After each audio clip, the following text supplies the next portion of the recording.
Baik, bismillahirrahmanirrahim. Alhamdulillahirabbil alamin wassalatu wassalamu ala asyrofil anbiya wal mursalin. Kita lanjutkan pembahasan kita masih dari kitab Kashfus Satir Syarah Dhawaamit Radudun Nadhir. Sekarang kita masuk halaman 33, pembahasan tentang asyharut turuq fi ta'lifi kutubi ilmi ushulul fiqh qadiman wa haditsan. Baik. Kita membahas tentang metode penyusunan kitab-kitab usul fikih.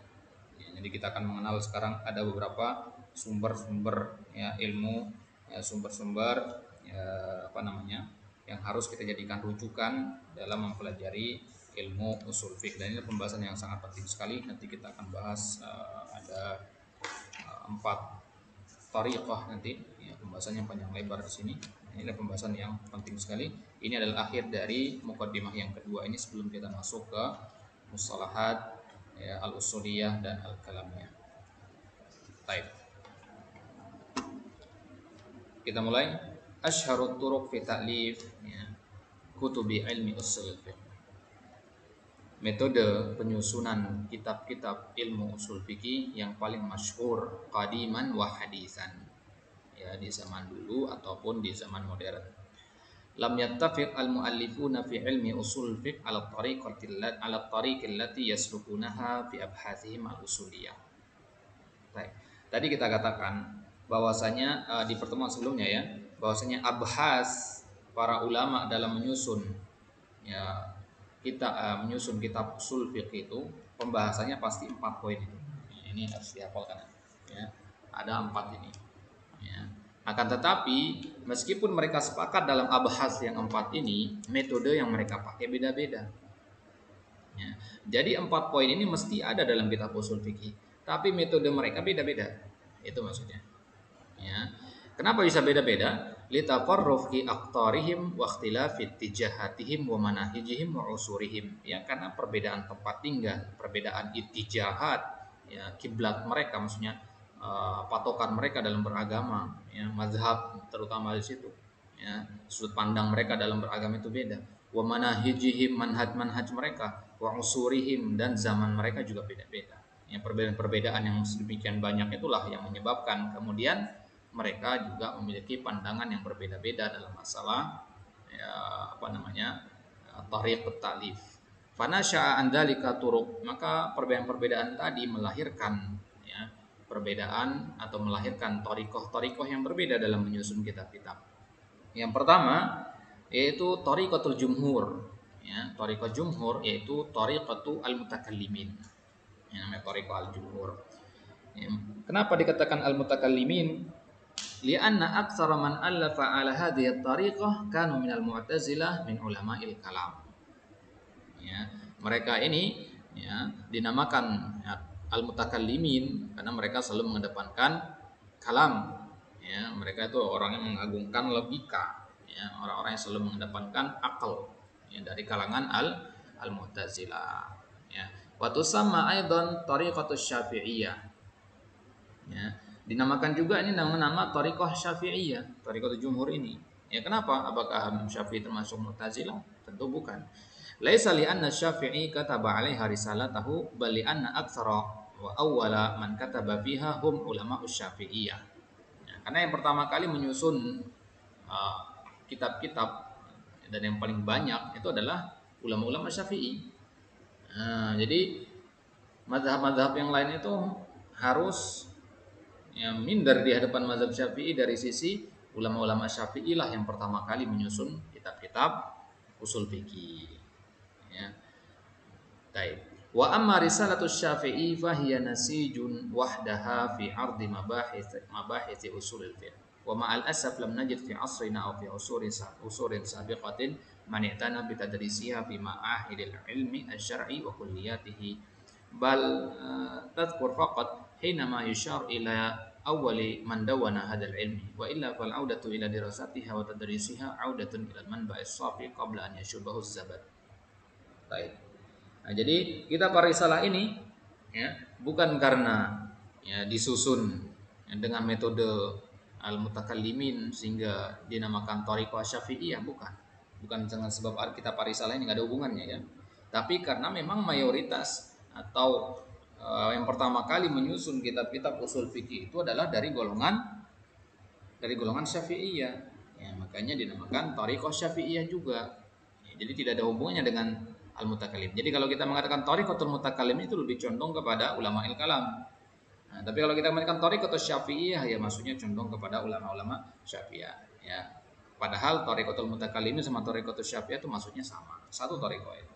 Ya. Cuman kalau kita sandarkan kepada mutakallimin berarti condong kepada ulama kalam. Ya. Baik. Jadi tidak ada kaitannya dengan kitab Ar-Risalah di sini. Karena kitab Ar-Risalah ini adalah karya yang fenomenal, yang satu-satunya ya, kalau kita membahas usul fikih dia satu-satunya karya yang pernah ada, yang pertama kali disusun dengan sedemikian baiknya. Ya, bahkan kitab ini wa ma'al asaf ya, dan ironinya kitab ini di zaman kita ini atau bahkan di zaman-zaman sebelumnya ya, yang berdekatan dengan zaman kita ini sedikit sekali orang yang mengajarkan kitab ini di mahat-mahat ilmi. Ya. Jarang kita dapati mahat ada yang mengajarkan kitab Ar-Risalah. Ya. Paling banter kitab Ar-Risalah ini hanya ditunjuk atau disebut ketika ya, mengatakan ya, karya pertama kali ditulis yang berkaitan dengan usul fikih adalah kitab Ar-Risalah. Udah sampai situ doang. Ya. Tapi nggak dikaji lebih lanjut kitab Ar-Risalah itu apa. Ya.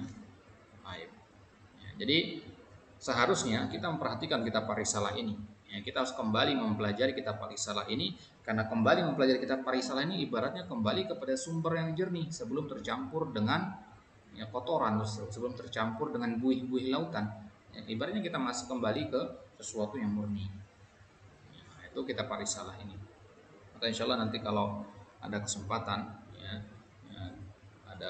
dan diberikan izin oleh Allah Subhanahu Wa Taala kita akan bahas ringkasan dari kitab Ar-Risalah ini dalam ya, beberapa pertemuan insya Allah ya, sudah kita buatkan ringkasan kaidah-kaidah yang ada di dalam kitab Ar-Risalah, tidak kita baca keseluruhan tapi kita hanya baca kaidah-kaidah penting yang ada dalam kitab Ar-Risalah. Baik, kemudian mayyizatu tariqatul mutakallimin, apa sih perbedaan atau keistimewaan tariqah mutakallimin ini jika dibandingkan dengan tariqah yang lain?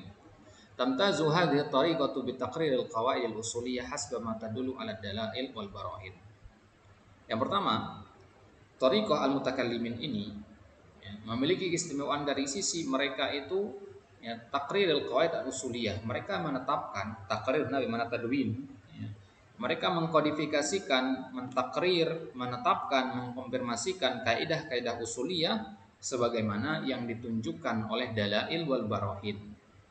Ya, dalail itu ma'ani maksudnya al-barahin al-asya' allati tadullu 'ala al-barahin al-asya' allati tadullu 'ala al-ilmi al-ma'ani wa ma yuaddi ilahi dalil al-aqli awil lugawi bi qat'in nazar 'anil furu' al-fiqhiyah al-madhhabiyah al-muta'alliqah bi hadhil qawaid. Jadi selama dalil itu mengatakan begini maka kaidahnya begini tanpa melihat kepada furu'-furu' fikih dalam pandangan madhab. Jadi sangat objektif sekali gitu maksudnya. Nanti ya. Jadi kesimpulan yang pertama adalah thariqatul mutakallimin ini adalah thariqah yang paling objektif. Jadi mau bagaimanapun pendapat mazhab Syafi'i dalam masalah itu ya. Kalau kaidahnya mengatakan sebaliknya maka kaidah yang dipakai. Ngerti maksudnya ya? Ya, jadi meskipun ulama yang membuat kaidah ini adalah seorang Syafi'i ya, seorang ulama Syafi'i, meskipun bertentangan kaidah yang dia dapatkan dari kitab-kitab tersebut bertentangan dengan dengan keyakinan dalam mazhabnya dia, dalam mazhab Syafi'i, maka kaidah itu yang diambil.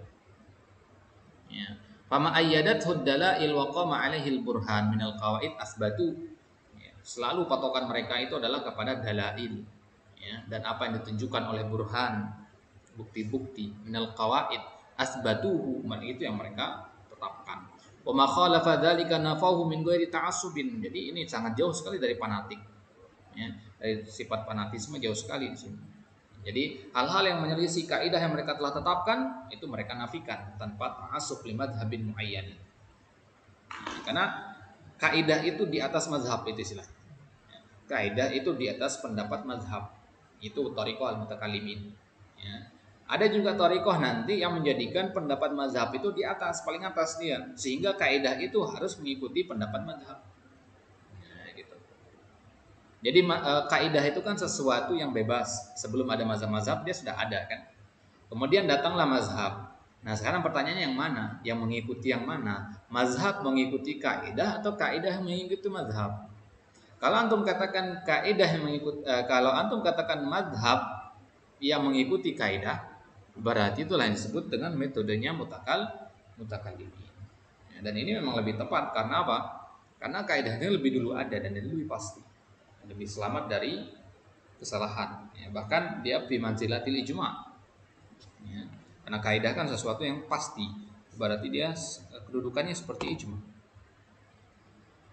Baik.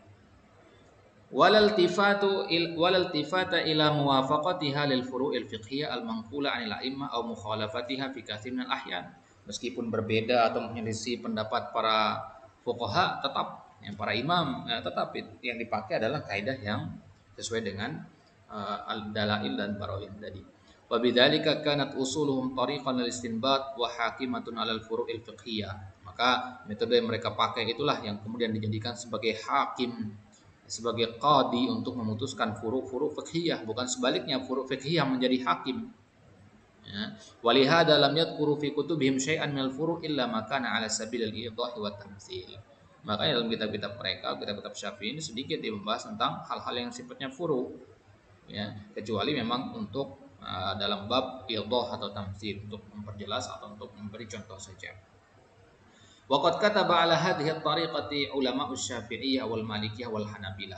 Ulama-ulama menyusun dengan metode al-mutakallimin ini, ya kebanyakan mereka ya tentu dari ulama Syafi'iyah dan Malikiyah serta al-Hanabilah. Karena al-Hanafiyah dia kan thariqah ahlur ra'i, ya. Thariqah ahlur ra'i dia. Ini thariqah yang kedua nanti, thariqatul Hanafiyah, thariqatul fuqaha. Ya, di thariqah yang kedua dia. Jadi selain mazhab Abi Hanifah, ya, mereka menggunakan metode atau thariqah al-mutakallimin. Itulah kenapa di awal tadi kita katakan thariqatul mutakallimin ini adalah thariqatul jumhur. Mayoritas kitab yang kita temukan sekarang ini ya thariqah jumhur. Baik. Di antara contoh kemudian yang kedua al-qawaid al-usuliyah fi hadhihi thariqah, ya, tudrasu dirasatan amiqatan fahisatan. Kaidah-kaidah usuliyah ini keistimewaan yang kedua dari thariqatul mutakallimin. Kaidah-kaidah usuliyah dalam thariqah mutakallimin ini, ya, dipelajari dengan dirasah amiqah yang mendalam sekali. Tastahdifu taqriraha wa isbataha. Ya, fokusnya adalah untuk bagaimana menetapkan kaidah tadi. Litahakkumil furu'i al-fiqhiyah wa litakuna asasan listinbatiha fa hiya thariqatun nadhariyatun bahtah. Jadi ini adalah metode yang nazariyah yang sifatnya teoritis ya. Jadi thariqah yang teoritis sekali, ini thariqah mutakallimin ini. Tidak praktis, ya tidak seperti thariqah al-fuqaha nanti. Kalau thariqah al-fuqaha nanti antum akan lihat bedanya akan semakin jelas itu nanti betapa bedanya thariqah al-mutakallimin dengan thariqatul fuqaha atau thariqahnya al-Hanafiyah. Jadi kalau thariqatul al-mutakallimin ini mereka sifatnya lebih kepada teoritis, lebih banyak teori. Jadi mengkaji teori. Kalau thariqah al-Hanafa mereka thariqah al-Hanafiyah mereka lebih banyak ke praktisnya, praktikal, bagaimana praktek dari kaidah yang sudah ada. Baik. Ma yu'khadhu ala hadhihi thariqah walakin mimma ukhidha ala hadhihi thariqah. Ya. Innal muallifina fiha tanawalu bil bahsi mawadi'a kalamiyah dakhalat an tariqil mu'tazilah kat taqbih wa tahsin. Ma yu'khadhu ala hadhihi thariqah maksudnya ya hal-hal yang negatif dari thariqah ini. Minusnya apa gitu ya. Kalau tadi kan plusnya itu yang dua dia. Ya, sekarang minusnya apa? Ya. Walakin mimma ukhidha ala hadhihi thariqah innal muallifina fiha tanawalu bil bahsi mawadi'a kalamiyah. Karena thariqahnya adalah thariqatul mutakallimin, ya, banyak berperan ilmu kalam di situ. Mereka banyak menggunakan metode-metode kalam ya, dalam menetapkan. Mereka menggunakan thariqnya Mu'tazilah. Misalkan dalam pembahasan takbih dan tahsin, ya, takbih dan tahsin ini istilah-istilah dalam Mu'tazilah ya, dalam apa namanya firqah Mu'tazilah. Wujubi syukril mun'im wa ismatul anbiya wa usulil lughat wa ghairi dzalika minal mabahis al-kalamiyah awil mantiqiyah awil jadaliyah mimma afsada ilmal usul wa awrasahu at-ta'qid wa at-ta'qid wal umum. Jadi yang bertanggung jawab untuk mempersulit ilmu usul fikih itu Al-Mu'tazilah ini. Ya, mereka ini mempersulit pembahasan ilmu usul fikih, kemudian mereka membahas pembahasan kalam, mantiq, ya, kemudian retorika, pembahasan ilmu logika di dalamnya, sehingga membuat ilmu usul fikih itu mengalami ta'qid, ya, hal-hal yang sulit wal gumud jadi samar. Baik. Kemudian yang kedua yang kita perhatikan dari metode ini adalah wali anna dirasata ilmi al-usul ala hadhihi at-tariqa dirasatan nadhariyah bahta asbahal alim al-usuliyyu yahfadhul qawaid wa yunadhiru anha wa la yarbituha bil furu'il fiqhiyyah al-mukhtalifah. Nah, ini dia. Kalau kita pakai metode al-mutakallimin ini. Tadi kita katakan metode al-mutakallimin ini adalah metode teoritis. Ya, faqat. Jadi hanya fokus kepada teori saja. Maka orang yang menerapkan metode ini, ya, dia berarti hanya paham teori itu. Ya, tapi ketika merobotnya, istilahnya mengkorelasikannya dengan furu fikih, ya, bingung. Jadi dia hanya ya, istilahnya kuat dalam pembahasan tertentu saja. Ketika keluar dari kaidah yang pernah dia pelajari bingung, gitu maksudnya. Jadi kan dia pelajari kaidah, ya. Kemudian ada contoh-contohnya di kitab itu. Jadi dia hanya paham sebatas yang ada di situ. Nah, itu akibatnya. Ini tentu bagi orang-orang yang hanya fokus di situ, tidak semua orang tentunya. Ya, tapi umumnya akan terjadi seperti itu nanti. Ya, ketika dia mempelajari mempelajari usul fikih dengan metode al-mutakallimin ini, ya, disuruh untuk menerapkan di luar kaidah yang dihafalkan bingung. Ya, di kasus-kasus yang berbeda bingung. Ya. Fanfasala ilmu usul fiqh an ilmil fiqh. Maka akhirnya terpisahlah ilmu usul fikih dan ilmu fikih ini. Jadi bahasa gampangnya begini.